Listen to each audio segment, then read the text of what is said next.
I'm glad that he has the sentence that he has, because he's never going to be able to walk on the streets again.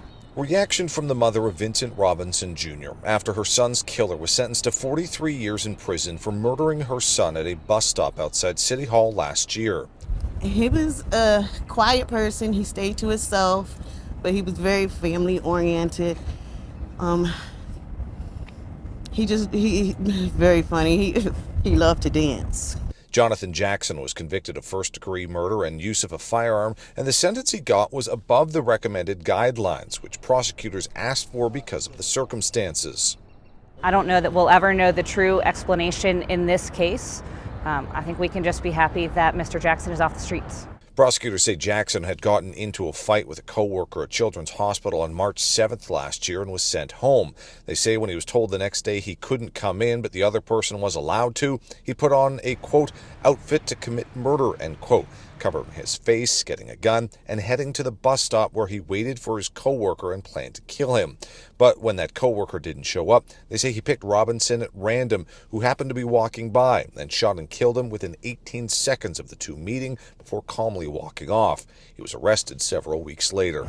Even now that it's, I guess, over, it still doesn't make sense. Like, I still can't understand why it happened. Like, I understand, okay, you were mad, you were having a bad day. We all have bad days. We all get mad. Prosecutors say Jackson made up a story that Robinson threatened him and flashed a knife, but say surveillance videos show Robinson's hands in the air showing he wasn't a threat. Jackson repeated that story when given a chance to speak and said he was acting in self-defense, but added he had remorse for Robinson's family. That wasn't an apology. That was just him wanting to stand and say something. That was nowhere near an apology.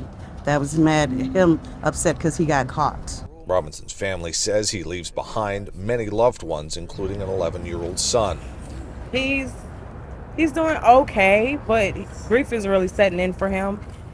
He's more closed off now instead of being the happy kid that he is.